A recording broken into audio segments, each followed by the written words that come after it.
ورحمة الله وبركاته.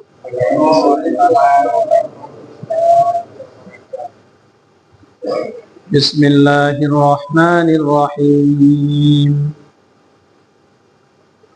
الحمد لله رب العالمين، والعاقبة للمتقين، والصلاة والسلام على سيد الأنبياء والمرسلين، وعلى آله وأصحابه أجمعين. أما بعد، فأعوذ بالله من الشيطان الرجيم. بسم الله الرحمن الرحيم. قد أفلح من تزكى وذكر اسم ربه فصلى. وقال الله تعالى في موضع آخر: فألهمها فجورها وتقواها.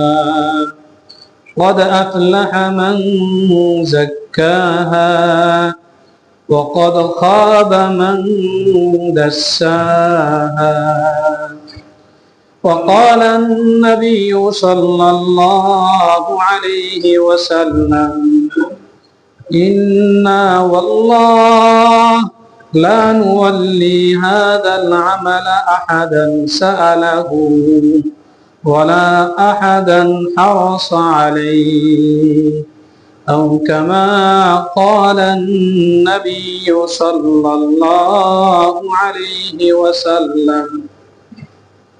آمنت بالله، صدق الله مولانا العظيم، وصدق رسوله النبي الكريم، ونحن على ذلك لمن الشاهدين والشاكرين، والحمد لله رب العالمين.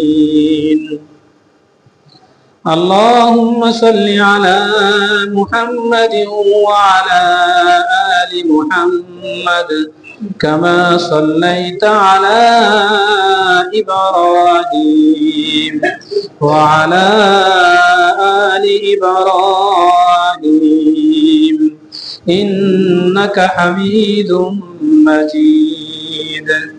اللهم بارك على محمد وعلى آل محمد، كما باركت على إبراهيم وعلى آل إبراهيم إنك حميد مجيد.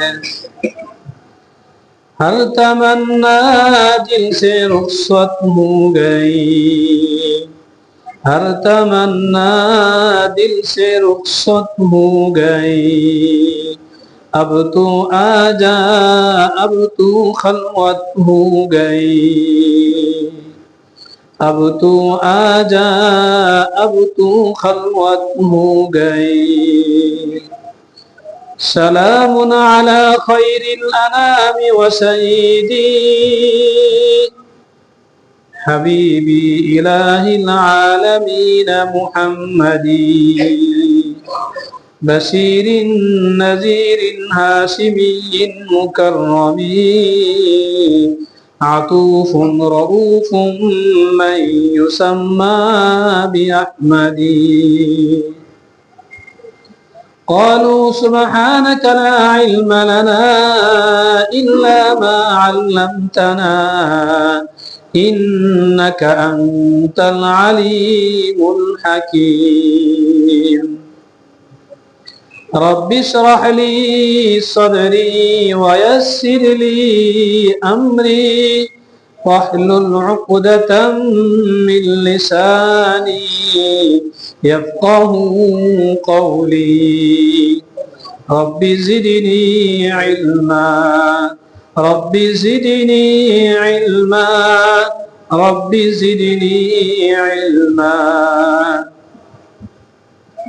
আলহামদুলিল্লাহ।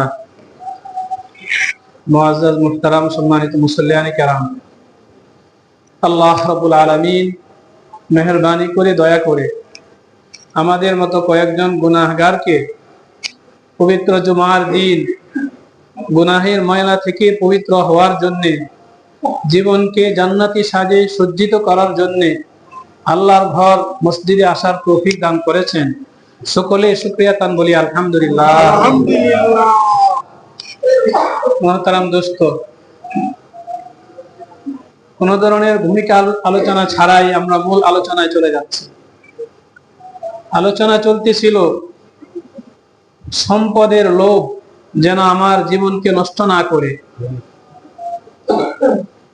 সম্পদের মায়া আসক্তি মানুষ হিসেবে আমাদের থাকবে, কিন্তু এই মায়া আসক্তি যেন আমার দুনিয়া ও আখিরাতকে বরবাদ না করে। এই ব্যাপারে গত জুমায় আলোচনা হয়েছিল।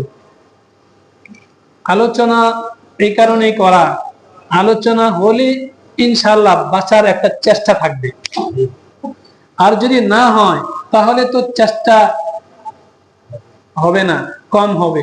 এই কারণে আলোচনা হয়। আল্লাহ রাব্বুল আলামিন আমাদের সবাইকে মানার তৌফিক দান করেন।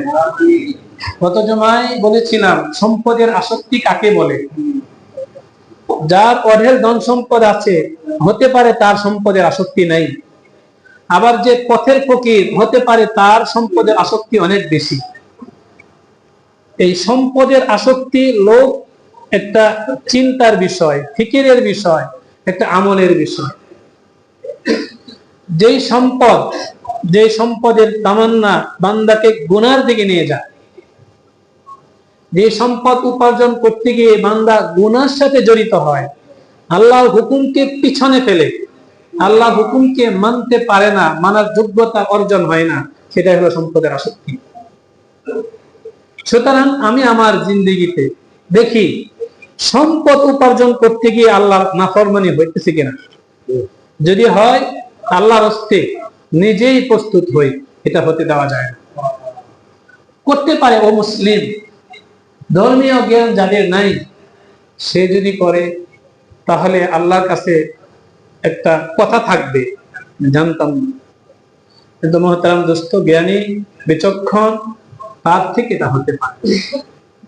সম্পদ উপার্জন করতে গিয়ে আল্লাহর নাফরমানি যেন না হয়, আল্লাহর হুকুমের লঙ্ঘন যেন না হয়।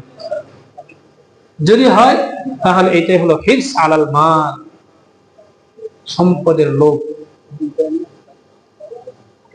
সবাই নিজ নিজ জায়গা থেকে সিরিয়াসলি সিদ্ধান্ত নেই, এটা হতে দেওয়া যায় না। কেন? কারণ হলো একজন মানুষের মনুষ্যত্বকে নষ্ট করে দুইটা জিনিস। কেউ দেখবে না, কেউ জানবে না, নিজেও বুঝবে না যে আমার মনুষ্যত্ব নষ্ট হচ্ছে, আমার আখলাক নষ্ট হচ্ছে, দুনিয়া বরবাদ হচ্ছে, আখিরাত বরবাদ হচ্ছে। কেউ দেখবে না, অথচ অটোমেটিক নষ্ট হয়ে যাবে। এর ভিতরে একটা হলো সম্পদের লোভ। যদি কোনো ব্যক্তি এই স্তরে এসে সম্পদ উপার্জন করে, তাহলে ওই কারণের মতো অবস্থা হবে। সে সম্পদ নিজে ভোগ করতে পারবে না, সুযোগই নাই। আল্লাহর রাস্তায় আমরা সবাই দিলের মাঝে বসানোর চেষ্টা করি।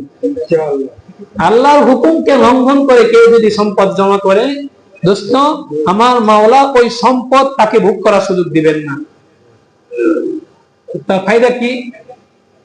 ফায়দা হলো গনা, গন্ধে আমার এত টাকা আছে। ফায়দা হলো এই সম্পদকে দেখে মানুষকে বলবে আমি এত টাকার মালিক। এই গনা আর বলা ছাড়া আর কোনো ফায়দা না। এটাই সূরাতুল হুমাযায় আল্লাহ রাব্বুল আলামিন বলেন, ওয়াইলুল লিকুল্লি হুমাযাতিল লুমাযা আল্লাযী জামাআ মালান ওয়া আদ্দাদা। ওই ব্যক্তি হুমাযা লুমাযা ধ্বংস হোক, আল্লাযী জামাআ, যে সম্পদ জমা করে, ওয়া আদ্দাদা, আর গনে। কোন ব্যক্তিকে সুনির্দিষ্ট করে এটার উদ্দেশ্য না। মুহতারাম দোস্ত, এই রোগ আমারও আছে। বললে রোগ যাবে, যাওয়ার একটা চেষ্টা তৈরি হবে, এই কারণে বলা। আবারও একই কথা বলতেছি, আল্লাহর হুকুম অমান্য করে যদি আমার আপনার কোনো সম্পদ অর্জন হয়, তাহলে ওই সম্পদ আল্লাহ আমাকে ভোগ করতে দিবেন না, আমার স্ত্রী সন্তান কেউ ভোগ করতে পারবে না। তাহলে সম্পদ জমা কিসের কারণে? গনা হবে আর হলো বলা হবে। এই গনা আর বলা, এটা হলো মজা। গনবে আর বলবে আমার এত টাকা আছে, আমার ব্যাংক ব্যালেন্স আছে, আমার এই আছে। সেটা নগদ অর্থ হতে পারে, গাড়ি বাড়িও হতে পারে, ভোগ করার সুযোগ থাকবে না। স্পষ্ট প্রমাণ হলো কারুন ভোগ করতে পারে না। এই কারণে খুব জরুরি, খুব জরুরি, খুব জরুরি, আখিরাতকে বরবাদ না করে আমি আমার আখিরাতকে সাজানোর চেষ্টা করি। সম্পদের লোভ আমি দূরে সরাই। হ্যাঁ, সম্পদ উপার্জনের জন্য আমি দৌড় জাপ করতে পারি, আল্লাহ হুকুমকে প্রাধান্য দিয়ে। আল্লাহর হুকুম যেন অমান্য না হয় দোস্ত, কখনোই যেন অমান্য না হয়। যদি কখনো হয়ে যায়, তাহলে যেন দিলের ভিতরে এই ভয় থাকে, এই যে আমার থেকে আল্লাহর হুকুম অমান্য হলো, আমার এই অর্থটা আমার ক্ষতির কারণ হয়ে যাবে। কখনো না কখনো হবে, জীবনের কোনো এক ধাপে এই অর্থ ক্ষতির কারণ হবে। যেন মুসলমানের দিলের ভিতরে ভয় থাকে, মুসলমান যেন হাসি আনন্দ প্রফুল্লে না থাকে। এই মাসে আমার অনেক উপার্জন হবে, অনেক উপার্জন আনন্দের হতে পারে যে এই মাসে এই টাকা উপার্জন করতে গিয়ে আমার আল্লাহর হুকুম লঙ্ঘন হয়নি, কোন ফরজ আমল লঙ্ঘন হয়নি, কোন ওয়াজিব আমল লঙ্ঘন হয়নি, আল্লাহর কোন হুকুম লঙ্ঘন হয়নি। যদি এইগুলো রেখে উপার্জন বেশি হয়, এটা আমার কল্যাণের হবে। আর যদি হুকুম লঙ্ঘন হয়ে টাকা উপার্জন হয়, কোনো ফায়দা নেই। কোরআনের কথা, হাদিসের কথা, এটাই মেজাজে শরীয়ত। সম্পদ দেওয়ার মালিক আল্লাহ, তিনি দেন কেন? ভোগ করার জন্য, যে আমার ফায়দা হয়। আর তার হুকুমকে লঙ্ঘন করে যদি আমি ভোগ করি, তাহলে দেবেন, কিন্তু আমি ভোগ করতে পারব। আল্লাহ রাব্বুল আলামিন আমাদের সবাইকে বুঝবার তৌফিক দান করে। তৃতীয় নম্বর ক্ষতির বিষয়, দ্বিতীয় নম্বর ক্ষতি, এবং সেটা এই সম্পদের লোভের চেয়েও বেশি ক্ষতি। দ্বিতীয় নম্বর যে রোগ আমার আপনার দুনিয়া আখিরাত নষ্ট করতে পারে, সে রোগটা হলো এই সম্পদের লোভের চেয়েও বেশি ক্ষতিকর। সেটা হলো পদের লোভ, পদ, ক্ষমতা, পদের লোভ। এটা ওই সম্পদের লোভ চেয়েও বেশি ক্ষতিকর মুসলমানের জন্য। রাসূল করিম সাল্লাল্লাহু আলাইহি ওয়াসাল্লাম যখন নবুয়ত লাভ করলেন, নবী হিসেবে সমাজের মানুষের সামনে বললেন আমি নবী। ওই সময়ের মানুষ তিন ভাগে বিভক্ত ছিল। এক শ্রেণীর ছিল ইহুদি, আরেক শ্রেণীর খ্রিস্টান, আরেক শ্রেণীর মুশরিক।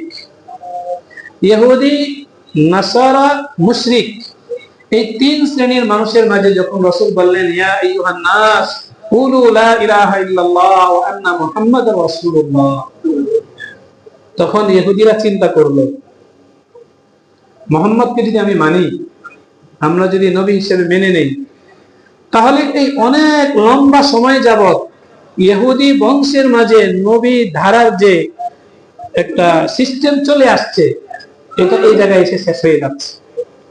তাহলে আমরা আর বড়াই করতে পারবো না, আমরা আর বুক ফুলিয়ে বলতে পারবো না আমরা নবী বংশধর।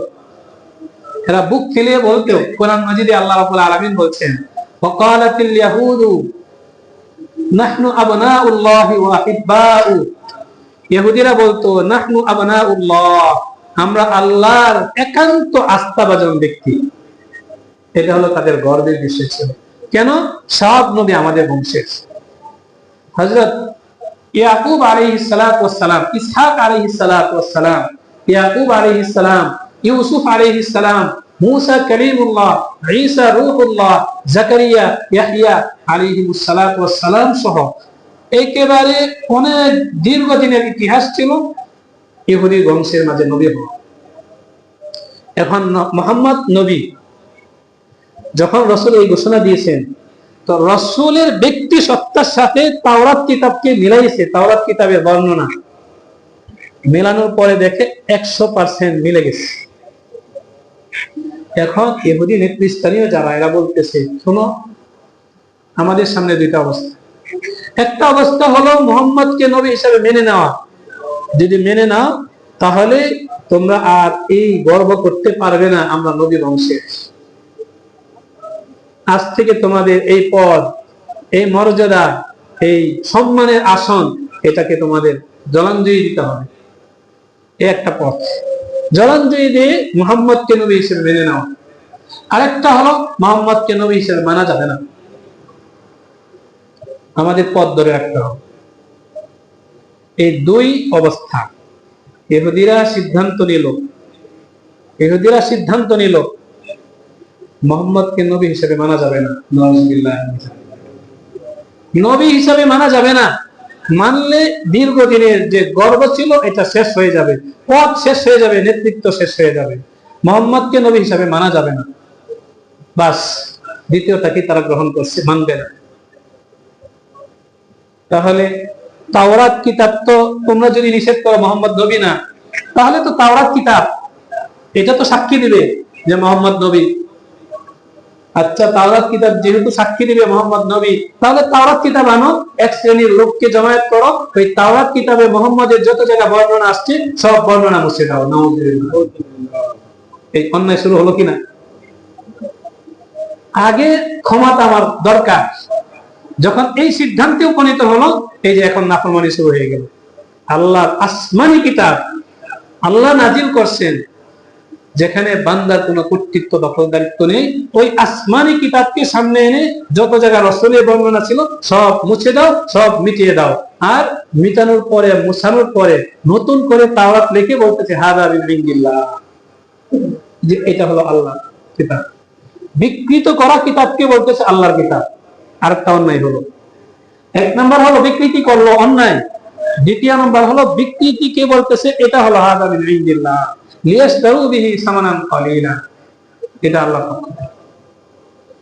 এভাবে পর্যায়ক্রমে কিয়ামত পর্যন্তের জন্য ইসলাম মুসলমানের জন্য ক্ষতিকর, ইসলাম মুসলমানের শত্রু। শুধুমাত্র ইসলাম মুসলমানের শত্রু না, কিয়ামত পর্যন্তের জন্য আল্লাহর রেজিস্টার খাতায় শত্রু হিসাবে চিহ্নিত হয়ে গেল ইহুদি সম্প্রদায়। এই একমাত্র একটা লোভের কারণে, পদের লোভের কারণে। আল্লাহ কোরআনে বলছেন মুমিনদের সবচেয়ে বড় শত্রু হলো ইহুদি। আল্লাহ কোরআনে বলে দিয়েছে। তো ইহুদিদের মাঝে একজন ছিলেন হযরত আব্দুল্লাহ ইবনে সালাম রাদিয়াল্লাহু আনহু। তিনি ইহুদি পণ্ডিত ছিলেন। যখন রাসূলের সামনে গেলেন, তাওরাতের সাথে মিলাইলেন, আব্দুল্লাহ ইবনে সালাম বললেন, আমি আমার আখিরাতকে বিনষ্ট করতে পারি না, আমি জান্নাতে আমার অবস্থানকে নষ্ট করতে পারি না, আমি তো পদের সবকিছু জলাঞ্জলি দিয়ে আমি তো নবী মুহাম্মদকে মানতে চাই। হযরত আব্দুল্লাহ ইবনে সালাম রাদিয়াল্লাহু আনহু রাসূলের কাছে গিয়ে মুসলমান হয়েছে। মুসলমান হওয়ার পরে হযরত আব্দুল্লাহ ইবনে সালাম বললেন, ইয়া রাসূলুল্লাহ, আপনার সাথে আমার একটা কথা আছে এবং আমার কথাটা মানতে হবে। বুখারী শরীফে আছে, এই ঘটনা বর্ণনা আছে। রাসূল বললেন, কি তোমার কথা? ইয়া রাসূলুল্লাহ, আমি মুসলমান হয়েছি। ইহুদি এদেরকে আপনি ডাকেন, ডাকার পরে প্রথমে জিজ্ঞাসা করবেন, আব্দুল্লাহ ইবনে সালাম আইয়ু রাজুলিন আব্দুল্লাহ ইবনে সালাম ফীকুম, তোমাদের মাঝে যে ব্যক্তি আব্দুল্লাহ ইবনে সালাম সে কেমন, এই প্রশ্ন তাদেরকে করবেন। তো রাসূল ইহুদিদেরকে ডাকার পরে জিজ্ঞাসা করলেন, তোমাদের মাঝে আব্দুল্লাহ ইবনে সালাম কেমন? তো ইহুদিরা বলল, হুয়া খায়রুনা ওয়া ইবনু খায়রিনা ওয়া আফদালুনা ওয়া আ'লামুনা, আব্দুল্লাহ ইবনে সালামের মতো ভালো ব্যক্তি আমাদের মাঝে আর কেউ নেই, আর দুনিয়াতে কেউ এর চেয়ে ভালো মানুষ হতেই পারে না। এটা হলো ওদের কথা। আমাদের মাঝে জ্ঞানী ব্যক্তি, শ্রেষ্ঠ ব্যক্তি, ভালো ব্যক্তি, ভদ্র সজ্জন, এই সব প্রশংসা করুন। আচ্ছা, যদি আব্দুল্লাহ ইবনে সালাম তোমাদের মাঝে সবচেয়ে শ্রেষ্ঠ হয়ে থাকে তোমাদের কথা অনুযায়ী, আব্দুল্লাহ ইবনে সালাম যদি মুসলমান হয়ে যায়, ইহুদি বলে যে এটা হতেই পারে না কখনোই। আব্দুল্লাহ ইবনে সালাম মুসলমান হতেই পারে না। আব্দুল্লাহ ইবনে সালাম রাদিয়াল্লাহু আনহু আড়ালে ছিলেন। যখন তারা বলল আব্দুল্লাহ ইবনে সালাম মুসলমান হতেই পারে না, আমাদের মাঝে এত ভদ্র মানুষ, ভালো মানুষ, আমাদের মাঝে আলেম, মুসলমান হতেই পারে না। আব্দুল্লাহ ইবনে সালাম রাদিয়াল্লাহু আনহু আড়াল থেকে এসে বললেন, আশহাদু আল্লা ইলাহা ইল্লাল্লাহ ওয়া আশহাদু আন্না মুহাম্মাদুর রাসূলুল্লাহ। ইহুদিরা সামনে, একটু আগে যারা বলতেছে আব্দুল্লাহ ইবনে সালাম হলো আমাদের মাঝে সবচেয়ে শ্রেষ্ঠ, এরাই বলতেছে হুয়া শাররুনা ওয়া ইবনু শাররিনা, আমাদের মাঝে সবচেয়ে নিকৃষ্ট মানুষ হলো আব্দুল্লাহ ইবনে সালাম। রাসূল করিম সাল্লাল্লাহু আলাইহি ওয়াসাল্লাম হেসে দিলেন। আব্দুল্লাহ ইবনে সালাম রাদিয়াল্লাহু আনহু হেসে দিলেন, হেসে বলতেছেন, ইয়া রাসূলুল্লাহ, ওদের এই মিথ্যাবাদী প্রমাণ করার জন্য আপনার সামনে উপস্থিত করা। আজকে তাদেরকে এই দ্বিমুখী আচরণ তাদের পক্ষে সম্ভব হয়েছে একমাত্র পদের লোভের কারণে। এরা পদ চায়, নেতৃত্ব চায়, ক্ষমতা চায়, এই পদের লোভ তাকে দ্বিমুখী আচরণে উদ্বুদ্ধ করছে। কোরআন এবং হাদিসে সাক্ষী হয়ে আছে আব্দুল্লাহ ইবনে সালাম রাদিয়াল্লাহু আনহু এই ঘটনা। এই কারণে মুহতারাম দোস্ত, মুসলমান জানে না, মুসলমান বুঝে না, যার কারণে মুসলমান ক্ষতির দিকে পা দিচ্ছে, মুসলমান ক্ষতির দিকে পা দিচ্ছে। এই পদের লোক একজন সোনার মানুষকে নরকে পরিণত করতেছে, একজন জান্নাতি মানুষকে এই পদের লোক জাহান্নামের দিকে নিয়ে যাচ্ছে। আমল সুন্দর, সবকিছু সুন্দর, কিন্তু পদের লোভে পড়ে তার দুনিয়াও বরবাদ হয়ে যাচ্ছে, আখিরাতও বরবাদ হয়ে যাচ্ছে। এটা আমার কথা না, স্বয়ং রাসূল বলেন। একটা হাদিসে রাসূল উদাহরণ দিয়েছেন, পদের লোভের একটা উদাহরণ দিয়েছেন। নেকড়ে, বাঘ, নেকড়ের কাছে প্রিয় খাবার হলো ছাগল। প্রত্যেক মাখলুকের একটা প্রিয় খাবার থাকে। বাঘের খাবার হলো ছাগল, ছাগল খুব মজা করে খায়। রাসূল বলতেছেন, দুইটি নেকড়েকে যদি তুমি বেঁধে রাখো, কোনো খাবার না দাও, না দিতে দিতে দিতে এক পর্যায়ে ওই নেকড়ে গুলো, শক্তিশালী তাজা নেকড়ে, খাবার না দেওয়া, না দিতে দিতে এক সময় সে খাবারের জন্য অস্থির হয়ে যাবে। ওই খাবারের জন্য অস্থির হওয়ার পরে যদি একটি ছাগলের পালে ওই নেকড়ে দুইটাকে ছেড়ে দাও, তাহলে ছাগলের পালে কি অবস্থা হবে? কোন ছাগলকে জখম করবে, কাউকে খেয়ে ফেলবে, এভাবে পুরা পালকে তছনছ করে দেবে, ওই পালের আর কোনো অস্তিত্ব থাকবে না। রাসূল বলেন একজন মুসলমানের জন্য পথ ততটুকু ক্ষতিকর, একজন মুসলমানের জন্য পথ ততটুকু ক্ষতিকর যেমন দুইটি নেকড়ে, ক্ষুধার্ত নেকড়েকে ছাগলের পালে ছেড়ে দিলে ছাগলের পালের জন্য যে ক্ষতির অবস্থা হয়, একজন মুসলমানের দিন দুনিয়া আখিরাত ততটুকু ক্ষতিগ্রস্ত হবে যদি সে পদের লোভে পড়ে। রাসূল সাল্লাল্লাহু আলাইহি ওয়াসাল্লাম বলেছেন, তিরমিজি শরীফের হাদিস। শুধু রাসূল এটা বলেন নাই, সতর্কই করেন নাই, সাহাবায়ে কেরামকে বাস্তব জীবনে আমল করাইছেন। হযরত আবু যর গিফারী রাদিয়াল্লাহু আনহু, আবু যর গিফারী রাদিয়াল্লাহু আনহুর মানাকিব, মর্যাদা এটা অনেক লম্বা। আবু যর গিফারী রাদিয়াল্লাহু আনহু সব সময় গোসল করে থাকতেন, মৃত্যুর প্রস্তুতি নিয়ে থাকতেন, যে মৃত্যু হলে যেন আমাকে আর গোসল দিতে না হয়, আমি মৃত্যুর জন্য প্রস্তুত। আবু যর গিফারী রাদিয়াল্লাহু আনহু যখন মসজিদে নববীতে আসতেন, রাসূল কোথাও বসে থাকলে সাহাবায়ে কেরামের সাথে কথা বলতেছেন।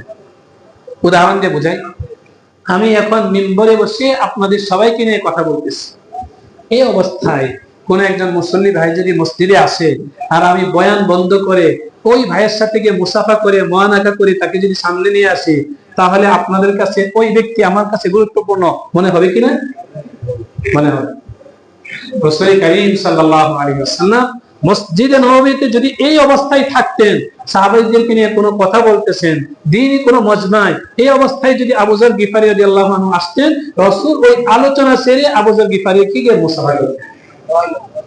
এত জলিলুল কদর সাহাবী ছিলেন আবু যর গিফারী রাদিয়াল্লাহু আনহু। তো আবু যর গিফারী রাদিয়াল্লাহু আনহু ইসলামের ফুতুহাতের পর ইসলাম যখন একটু শক্তিশালী হলো, রাসূল সাল্লাল্লাহু আলাইহি ওয়াসাল্লাম বিভিন্ন অঞ্চলে বিভিন্ন লোক নিয়োগ করতেছে, মুসলমান এর রাষ্ট্র সাম্রাজ্য বাড়তেছে, বিভিন্ন জায়গায় কাজীর পদে লোক দরকার, বিভিন্ন জায়গায় হাকিমের পদে লোক দরকার, বিভিন্ন পোস্টে লোক দরকার। হযরত আবু যর গিফারি রাদিয়াল্লাহু আনহু এসে বললেন, ইয়া রাসূলুল্লাহ আলা তাস্তামিলুনি, আমাকে কি কোন একটা পদ দিবেন না? আলা তাস্তামিলুনি, ইয়া রাসূলুল্লাহ আমাকে কি কোন একটা পদ দিবেন না? ওই সময় রাসূল বলেন, ইয়া আবা যাররিন ইন্নাকা দাঈফুন ওয়া ইন্নাহা আমানাতুন ওয়া ইন্নাহা ইয়াওমাল কিয়ামাতি খিজয়ুন ওয়া নাদামা। হে আমার প্রিয় সাহাবী আবু যর, তুমি দুর্বল, আর পদ এটা হলো ইসলামী সাম্রাজ্যে মুসলমানের জন্য পদ হলো আমানত। ওয়া ইন্নাহা ইয়াওমাল কিয়ামাতি খিজয়ুন ওয়া নাদামা। শোনো, এই আমানত যদি কোনো মুসলমানকে দেওয়া হয়, যে কোনো পদে থাকবে, যে পদে থাকবে, এটা হলো তার কাছে আমানত। আমার রাসূল বলেন, আমি মাদ্রাসার শিক্ষক হিসেবে আমার একটা পদ হলো, আমি শিক্ষক। মহতারাম দোস্ত, শিক্ষক হওয়া এটা মর্যাদার বিষয়, এটা পরে, আগে হলো আমানতের বিষয়। আমি আমানত নিলাম। কোন এক ছাত্র যদি, আমি শিক্ষকের অবহেলার কারণে তার যদি আখলাক নষ্ট হয়, পড়াশোনা নষ্ট হয়, জীবন নষ্ট হয়, কাল কিয়ামতের ময়দানে আমাকে কাঠগড়ায় দাঁড়াইতে হবে। আমি বাবা, সন্তান হলো এটা নিয়ামত, এটা একটা আমানত। মুহতারাম দোস্ত, বাবা হওয়া আমানত। আমার অবহেলার কারণে যদি আমার সন্তানের কোনো কিছু হয়, তাহলে কাল কিয়ামতের ময়দানে আমাকে দাঁড়াইতে হবে। এভাবে প্রত্যেকটা জিনিস, পদের যত জিনিস আছে, রাসূল বলতেছেন ইন্নাহা আমানাতুন, এটা হলো আমানত। আমার ভাইয়েরা, অনুরোধ করে বলি, আমরা এখানে যারা আছি, আমাদেরকে আল্লাহ তাআলা ছোট বড় যে যাকে যতটুকু পদ দিয়েছেন, একটু বুকে হাত নিয়ে বলি, আমি কি আমার পদ রক্ষা করতে পারতেছি? আমি কি আমার আমানত রক্ষা করতে পারতেছি? আমি পদে আসার পরে আমার চোখে কি কোনোদিন পানি আসছে যে আল্লাহ রাব্বুল আলামিন আমাকে এই পদ দিয়েছেন, আমি তো পদের যথাযথ কদর করতে পারতেছি না, কাল কিয়ামতের ময়দানে আল্লাহর কাঠগড়ায় দাঁড়াইতে হবে? আজীব ব্যাপার, আশ্চর্যের ব্যাপার। দিলে রক্তকরণ হয়। মুসলমান পদ পাওয়ার পরে মিষ্টি খাওয়ায়, আমি পদ পাইছি, মিষ্টি বিতরণ করে, কেন? আমি পদ পাইছি। আর ওই সিংহাসনে বসে, চেয়ারের মাঝে বসে হুকুম করে, ধমক দেয়, মানুষের উপর ক্ষমতা প্রয়োগ করে, নিজের ক্ষমতাটা দেখাইতেছে।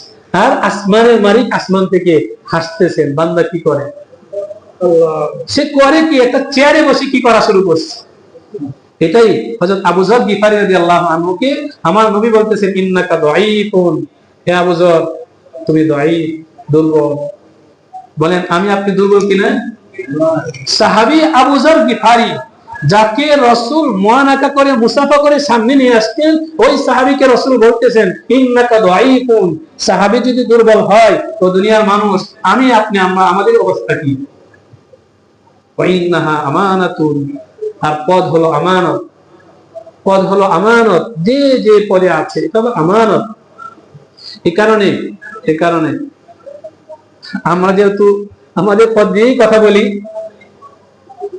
আমি চেয়ারে বসছি, মসজিদের মিম্বরে বসছি, নিজের কর্তৃত্বর জন্য না, মাঝে মাঝে শুধুমাত্র এই জন্যই সলাতুল হাজত করে আল্লাহর কাছে দোয়া করি, হে আল্লাহ, এই যে পদে বসলাম, চেয়ারে বসলাম, আমার মুসল্লি ভাইদের হক যেন নষ্ট না হয়। আল্লাহর কাছে নামাজ পড়ে আলাদা দোয়া করা হচ্ছে, আল্লাহ যেন হক নষ্ট না হয়। গভীর রাতে তাহাজ্জুদ পড়ার যদি সুযোগ হয়, তাহলে আমাদের উস্তাদ যারা আছেন, আমাদেরকে শিখাইছেন, ওই রাতে উঠে তুমি প্রথমে দোয়া করো, হে আল্লাহ আমার দ্বারা যেন ছাত্রের হক নষ্ট না হয়।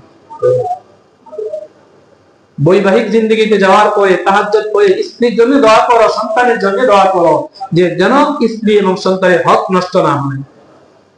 এগুলো হলো ইসলামের শিক্ষা। মুহতারাম দোস্ত, যদি এগুলো না হয়, তাহলে রাসূল যেটা বলছেন সেটাই হবে, ওয়া ইন্নাহা ইয়াউমাল কিয়ামাতি খিজয়ুন ওয়া নাদামা। কাল কিয়ামতের ময়দানে এই পদ, আজকে দুনিয়ার মানুষ ফুলের তোড়া দিচ্ছে, দুনিয়ার মানুষ বাহবা দিচ্ছে আমাকে পদে দেখে, কাল কিয়ামতের ময়দানে এই পদ আমার জন্য জাহান্নামে যাওয়ার কারণ। রাসূল বলতেছে,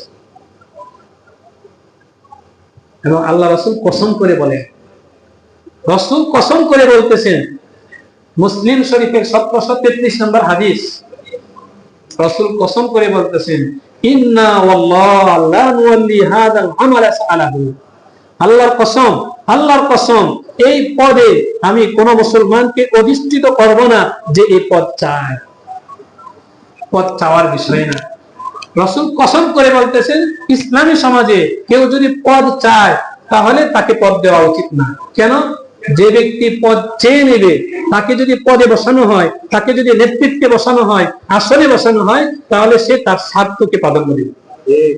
এটা রাসূল বলছেন।